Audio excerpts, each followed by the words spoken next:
এই জগতে যতই তুমি ভালোবাসা খুঁজতে যাবে ততই তুমি কষ্ট পাবে। অতএব নিজের মধ্যে ভালোবাসা খুঁজে নেওয়াটা অবশ্যই দরকার।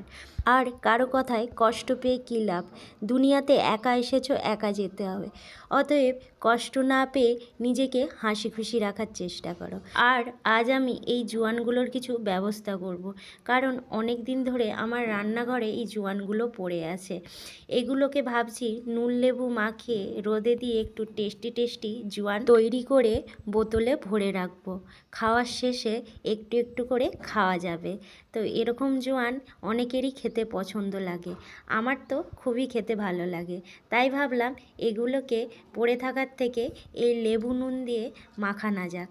তাই আমি এখানে লেবু 3টের মতো কেটে নিয়েছি, আর থালাতে নুন আর জোয়ান নিয়ে নিয়েছি। এবার লেবুগুলো এক এক করে নিচোড়া যাক, তারপর ভালো করে মাখিয়ে এগুলোকে রোদে দিয়ে আসা যাবে। এই লেবু নিচুড়তে নিচুড়তে একটা কথা মনে পড়ে গেল।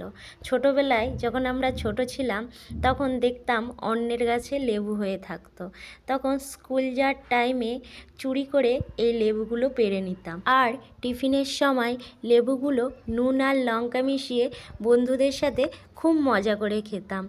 এখন সেই সব দিন মনে পড়লে খুব কষ্ট পায়, মনে হয় ছোট থাকলেই ভালো হতো, কেন যে বড় হলাম। জীবনের সময়গুলো যেন কত তাড়াতাড়ি কেটে যাচ্ছে। এইদিকে তোমাদের সাথে কথা বলতে বলতে আমার লেবু নিচুড়া হয়ে গেছে। চলো এবার ভালো করে জোয়ানটা মাখিয়ে নিই। তোমাদের সাথে কথা বলতে বলতে আমি আসল কথাটা বলতেই ভুলে গেছি। আমি এখানে 200র মতো জোয়ান নিয়েছি আর 5টার মতো লেবু নিয়েছি। তোমরা চাইলে কম জোয়ানও নিতে পারো, আর স্বাদ অনুযায়ী লেবু দিতে পারো। কেউ হয়তো বেশি টক খায়, কেউ হয়তো কম টক খায়। আমি একটু বেশি খাই বলে আমি একটু বেশি করেই দিয়েছি, তোমরা চাইলে কমও দিতে পারো। চলো এবার এই জোয়ানগুলো ভালো করে মাখানো হয়ে গেছে, এবার চলো একে রোদে দিয়ে আসা যাক। আমি ছাদে চলে এসেছি। এই দেয়ালটায় অনেকক্ষণ রোদ থাকে, তাই জোয়ানগুলো ওখানেই রোদে দিলাম।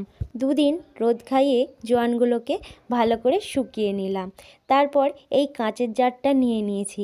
এই কাঁচের জারের মধ্যে ভরে রাখবো জোয়ানগুলো, কারণ কাঁচের জারের মধ্যে কিছু রাখলে সেটা অনেক দিন অবধি ভালো থাকে। তাই তোমরাও যদি এরকম জোয়ান ঘরে বানাও তাহলে অবশ্যই এরকম একটা কাঁচের জারে রাখার চেষ্টা করবে, তাতে জোয়ানগুলো অনেক দিন ভালো থাকবে। আমার যদি ভিডিও তোমাদের ভালো লাগে তাহলে অবশ্যই লাইক আর ফলো করে দিও। সবাইকে রাধে রাধে। সবাই ভালো থেকো, সুস্থ থেকো। চলো দেখা হবে পরের ভিডিওতে।